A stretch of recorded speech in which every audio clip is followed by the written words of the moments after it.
प्यारे बच्चों, डे 3 की क्लास में आप सभी का स्वागत है। पिछली कक्षा में हमने ठोस अवस्था में क्रिस्टल और अक्रिस्टलीय ठोसों के बारे में जाना। उसके बाद हमने आपको क्रिस्टलीय ठोसों की जानकारी दी कि कितने प्रकार के क्रिस्टलीय ठोस होते हैं। आज हम आपको क्रिस्टलीय ठोसों की जो आंतरिक संरचना है, जिसको हम क्रिस्टल लैटिस या क्रिस्टल जालक कहते हैं, इसके बारे में आपसे चर्चा करेंगे। क्रिस्टल जालक क्या होता है? हम जानते हैं कि क्रिस्टलीय ठोसों का जो मुख्य लक्षण है वो क्या है? उनके अवयवी कणों की नियमित अंतराल पर पुनरावृत्ति। क्योंकि क्रिस्टलीय ठोसों में क्या है? अवयवी कणों की एक नियमित व्यवस्था होती है और जिसकी पुनरावृत्ति बार बार होती है। यही इनका मुख्य लक्षण है। तो यदि हम क्रिस्टलीय ठोसों के अवयवी कणों की त्रिविमीय व्यवस्था को आरेख द्वारा दर्शाते हैं, जिसमें हम अवयवी कणों को बिंदु से दर्शाएं, तब इस प्रकार की जो व्यवस्था हमें प्राप्त होती है उसको हम क्रिस्टल जालक कहते हैं। क्रिस्टल जालक क्या हुआ? जब हमने आपको बताया था कि क्रिस्टलीय ठोसों में जो अवयवी कण क्या होते हैं? अवयवी कण एक परमाणु भी हो सकता है, एक अणु भी हो सकता है और एक आयन भी हो सकता है। तो इन अवयवी कणों की जब हम व्यवस्था की बात करते हैं, त्रिविमीय व्यवस्था मतलब 3 विमाएं होती हैं, x, y और z। अभी आपने 3 विमाएं पढ़ी हैं, x, y और z। 3 एक्सिस, जैसे हम कहते हैं रूम में लंबाई, चौड़ाई और ऊंचाई। ठीक इसी प्रकार यदि हम क्रिस्टल के बारे में बातें कहेंगे तो वहाँ पर हम बताएंगे कि 3 विमाओं में जो व्यवस्था होती है उसमें जब अवयवी कणों को बिंदु से हम दर्शाते हुए पूरी व्यवस्था को दर्शाते हैं तो वो क्रिस्टल जालक कहलाता है। अतः बिंदुओं की आकाश में नियमित त्रिविमीय व्यवस्था को हम क्रिस्टल जालक कहते हैं। आकाश अर्थात खाली स्थान। आकाश का अर्थ होता है खाली स्थान में। मीन्स जब हम क्रिस्टल लैटिस को दर्शाते हैं तो बिंदुओं की जो रिक्त स्थान में नियमित त्रिविमीय व्यवस्था होती है, इसको हम क्रिस्टल जालक कहते हैं। इस प्रकार के 14 त्रिविमीय जालक संभव हैं, जिन्हें हम रेवेज लैटिस भी कहते हैं। क्रिस्टल जालक को हम इंग्लिश में क्रिस्टल लैटिस भी कहते हैं। अब क्रिस्टल जालक के बारे में पढ़ने पर हमें 3 बातें समझ में आई कि हम लैटिस पॉइंट या जालक बिंदु के द्वारा पूरे क्रिस्टल को दर्शाते हैं। अर्थात जो क्रिस्टल में बिंदुओं के द्वारा जब हम अवयवी कणों को दर्शा रहे हैं, अवयवी कणों को हम डॉट लाइक स्ट्रक्चर या बिंदु के द्वारा दर्शाते हैं, और उन जब अवयवी कणों को हम बिंदु के द्वारा दर्शाते हैं तो वह बिंदु लैटिस पॉइंट या जालक बिंदु कहलाता है। सेकंड पॉइंट, प्रत्येक बिंदु क्या दर्शाता है? अवयवी कण। अवयवी कण अभी हमने आपको बताया कि अवयवी कण कोई परमाणु,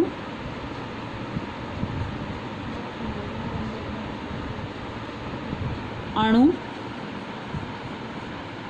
या आयन किसी भी फॉर्म में हो सकता है क्रिस्टल। तो प्रत्येक बिंदु एक अवयवी कण को दर्शाता है। और थर्ड पॉइंट हुआ आपका कि लैटिस पॉइंट्स को सीधी रेखाओं द्वारा जोड़कर हम पूरे जालक की ज्यामिति प्राप्त कर सकते हैं। अर्थात जो भी पॉइंट्स हैं, अवयवी कणों की व्यवस्था है, हम दर्शाकर उसको बिंदुओं के द्वारा दर्शाते हैं, और इन बिंदुओं को या लैटिस पॉइंट्स को हम सीधी रेखाओं के द्वारा जोड़ते हैं, ना कि ऐसे जिगजैग या टेढ़ी मेढ़ी रेखाओं के द्वारा नहीं जोड़ते, बल्कि सीधी रेखाओं के द्वारा जोड़कर पूरे जालक की ज्यामिति को हम प्राप्त कर सकते हैं। तो ये आपको एक क्रिस्टल जालक दिखाया हुआ है, जिसमें कि ये सभी बिंदु आपको क्या दर्शा रहे हैं? लैटिस पॉइंट या जालक बिंदु, जो कि प्रत्येक अवयवी कण को दर्शाते हैं। इस तरह की एक दीर्घ परासी व्यवस्था या क्रिस्टलों में जो हमने आपको बताया था कि लॉन्ग रेंज अरेंजमेंट इनमें होता है। अब आप इसमें देखिए कि ये अवयवी कण और ये अवयवी कण को स्ट्रेट लाइन से मिलाया, फिर ये दूसरा अवयवी कण है, ये अवयवी कण है। इस प्रकार से सभी अवयवी कणों को एक क्रिस्टल जालक में जब दिखाया जाता है तो उनकी जो ओरिजिनल व्यवस्था है उनको दर्शाते हुए फिर सीधी रेखा के द्वारा पूरे क्रिस्टल जोड़कर, सीधी रेखा के द्वारा जोड़कर पूरे क्रिस्टल की ज्यामिति हमें प्राप्त हो जाती है। और इस प्रकार की ज्यामिति जब हम क्रिस्टलों की देखते हैं तो हमने बताया था कितने तरह के क्रिस्टल जालक हैं, 14 तरह के आपके पास क्रिस्टल जालक अभी तक संभव हैं और जिनको हम ब्रेविस लैटिस कहते हैं।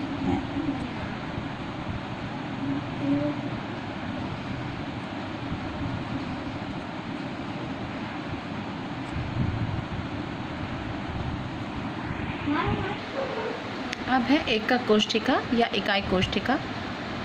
तो हम जानते हैं जिस प्रकार से हमारे शरीर में कोशिकाएं होती, सजीव कोशिकाएं होती हैं और पूरे शरीर का निर्माण इन्हीं सजीव कोशिकाओं के द्वारा होता है, ठीक इसी प्रकार क्रिस्टल जालक में भी कोई न कोई छोटी से छोटी ऐसी व्यवस्था होती है जिसकी हम बार बार पुनरावृत्ति करें तीनों डायमेंशंस में, तो तीनों डायमेंशंस में उस छोटे से छोटी इकाई की पुनरावृत्ति करने पर यदि हमें पूरा क्रिस्टल जालक प्राप्त हो जाता है तो ऐसी छोटी इकाई हम एकक कोष्ठिका या इकाई कोष्ठिका कहते हैं। तो इसको अब हम फिर से डिफाइन करते हैं सही से। क्रिस्टल जालक का वह छोटे से छोटा भाग जिसकी अलग अलग दिशाओं में पुनरावृत्ति करने पर संपूर्ण जालक प्राप्त हो एकक कोष्ठिका कहलाता है। एकक कोष्ठिकाओं के को हम ABC ये 3 इसकी डायमेंशंस शो करते हैं। जैसे आप किसी क्यूब में उसको लंबाई, चौड़ाई, ऊंचाई इनसे दर्शाते हैं, ठीक इसी प्रकार एकक कोष्ठिका की भी 3 डायमेंशंस होती हैं ABC। इन तीनों डायमेंशंस के द्वारा हम एकक कोष्ठिका को दर्शाते हैं। ये तीनों dimension ABC just like this, A, ये B और ये C, A, B और ये C, ये तीनों एक दूसरे के परपेंडिकुलर भी हो सकती हैं और नहीं भी। और इसके बाद आता है अल्फ़ा, बीटा, गामा। ये क्या है? 3 विमाओं के जो 3 ये डायमेंशंस हैं, इनके जो आपस में एक दूसरे के साथ एंगल्स बनते हैं या कोण बनते हैं, इनको हम अल्फ़ा, बीटा, गामा से दर्शाते हैं। ये देखिए एक इसमें इकाई कोष्ठिका दिखाई हुई है जिसमें आपको तीनों डायमेंशंस क्लियर होंगे, A, C और B। जब A और C डायमेंशन के मध्य जो एंगल है उसको हम बीटा के द्वारा दर्शाते हैं। C और B डायमेंशन के मध्य जो एंगल है इसको हम अल्फ़ा के द्वारा दर्शाते हैं। और A और B डायमेंशन के मध्य जो एंगल है उसको हम गामा के द्वारा दर्शाते हैं। अभी आपको हम एकक कोष्ठिका के बारे में बता रहे थे। एकक कोष्ठिका वह छोटी से छोटी इकाई जिसकी 3 विमाओं में पुनरावृत्ति करने के पश्चात हमें पूरा क्रिस्टल लैटिस प्राप्त हो जाता है। एकक कोष्ठिकाएँ भी 2 प्रकार की होती हैं, मुख्यतः 2 प्रकार की होती हैं। एक है साधारण एकक कोष्ठिका जिसको हम प्रिमिटिव यूनिट सेल भी कहते हैं, और दूसरी है केंद्रित कोशिकाएं या जिनको हम सेंटर्ड यूनिट सेल भी कहते हैं। इसमें हम आपको सिर्फ क्यूबिक यूनिट सेल दिखा रहे हैं। क्यूबिक का मतलब है जिसकी शेप क्यूब लाइक स्ट्रक्चर हो, जहाँ पर तीनों विमाएं A, B, C तीनों बराबर होती हैं। इसमें हम चित्र में आपको क्यूबिक यूनिट सेल ही दिखा रहे हैं। तो ये एक साधारण एकक कोष्ठिका है। इस साधारण एकक कोष्ठिका में जैसा कि आप देख पा रहे हैं, जितने भी कॉर्नर्स हैं इस क्यूब के, सभी कॉर्नर्स पर एक एक अवयवीकरण को दर्शाया गया है। तो जितनी भी हमारे पास एकक कोष्ठिकाएं होती हैं उसमें सबसे साधारण एकक कोष्ठिका ये होती है जिसमें सभी कॉर्नर्स पर क्यूब के सभी, क्योंकि हम यहाँ पर क्यूबिक सेल को ही दिखा रहे हैं, तो क्यूब्स के सभी कॉर्नर्स पर एक एक अवयवी कण को यहाँ दर्शाया गया है और हर कॉर्नर पर जब अवयवी कण उपस्थित होता है तो इस तरह की कोष्ठिका हमारी साधारण एकक कोष्ठिका कहलाती है। इसके बाद आती हैं केंद्रित कोष्ठिकाएं। इसमें क्या है, इस प्रकार की कोष्ठिकाओं में अवयवी कण जिस प्रकार से हमारे पास प्रारंभिक एकक कोष्ठिका में कॉर्नर्स पर उपस्थित होते थे वो तो होते ही हैं। सभी केंद्रित कोष्ठिकाओं में अवयवी कण सभी कॉर्नर्स पर तो उपस्थित होते ही हैं। इसके साथ साथ कहीं पर किसी केंद्र पर या तो वो फलक का केंद्र हो या पूरे क्यूब का जो बॉडी का केंद्र होता है या एंड्स के केंद्रों पर उपस्थित होते हैं। अवयवी कण कॉर्नर्स के साथ साथ और भी किसी सेंटर पर उपस्थित होते हैं। तो ये केंद्रित कोष्ठिकाएं 3 प्रकार की होती हैं। एक BCC means body centred cubic cell, क्योंकि यहाँ मैंने आपको बताया है कि मैं सिर्फ क्यूबिक सेल को इसमें दर्शा रही हूँ, उदाहरण देने के लिए सिर्फ क्यूबिक सेल का प्रयोग मैंने किया है, इसलिए ये बॉडी सेंटर्ड क्यूबिक सेल लिखा है। और अन्यथा अगर यहाँ हमारी क्यूबिक सेल ना होकर दूसरी और तरह की यूनिट सेल्स भी होती हैं तो वहाँ हम बॉडी सेंटर्ड का प्रयोग करेंगे, क्यूबिक सेल नहीं। इसलिए मैंने हिंदी में लिखा है सिर्फ काय केंद्रित। तो काय केंद्रित एकक कोष्ठिका में क्या हुआ, सभी कॉर्नर्स पर अवयवी कण उपस्थित हैं। इसके अलावा आप देखिए एक सेंटर में भी मैंने अवयवी कण दर्शाया है। ये सेंटर है इस पूरे क्यूब के सिस्टम का जो बॉडी का जो सेंटर है, इसीलिए इसको बॉडी सेंटर्ड भी कहा जाता है। और काय हिंदी में बॉडी को ही काय कहते हैं। बॉडी जिसे आप जानते हैं काया, तो यहाँ काय केंद्रित। तो पूरी जो एकक कोष्ठिका की जो बॉडी का जो सेंटर है उसमें भी एक अवयवी कण उपस्थित होता है। कोनों पर तो उपस्थित होगा ही, जो मैंने बताया कि साधारण एकक कोष्ठिका में प्रत्येक कॉर्नर पर प्रत्येक कोने पर एक अवयवी कण उपस्थित होता है। इसके बाद आती है आपकी FCC face centred cubic cell, जिसको हम हिंदी में कहते हैं फलक केंद्रित। हम जानते हैं कि उसी क्यूबिक सिस्टम में कितने फलक होते हैं, 6। एक फेस ये पीछे वाला, एक फेस ये आगे वाला, एक ये साइड का इधर का, एक ये साइड का इधर का, और एक ये ऊपर का, और एक ये नीचे का। तो हर फलक के केंद्र पर भी एक एक अवयवी कण उपस्थित होता है। इसमें जैसे आपने दर्शाया, तो इस तरह आप देखिए 6 फलक हो गए, 1 2 3 4 5 6। तो 6 फलक के केंद्रों पर भी अवयवी कण उपस्थित है। इसको आप डाइस की तरह समझिए, जो जिससे आप लूडो खेलते हैं, इस तरह का जो डाइस होता है उस पर 6 फेस होते हैं, 6 फेस, तभी तो आपके 6 पॉइंट्स होते हैं। एक तरफ 1 होता है, एक तरफ 2 होते हैं, एक तरफ 3। तो वही 6 फेस पे उनके जो 6 फेस के जो सेंटर है, सेंटर पर हर एक सेंटर पर एक एक अवयवी कण उपस्थित है और साथ में कॉर्नर्स पर भी उपस्थित है। तो इस तरह की जो क्यूबिक सेल हुई फेस सेंटर्ड क्यूबिक सेल, या अगर क्यूबिक सेल नहीं है तो फलक केंद्रित एकक कोष्ठिका ये कहलाती है। लास्ट है आपका end centred cubic cell. End centred cubic cell या अंत केंद्रित एकक कोष्ठिका। इसमें क्या होता है, कॉर्नर्स के साथ साथ 2 विपरीत फलकों के केंद्र पर एक एक अवयवी कण उपस्थित होता है।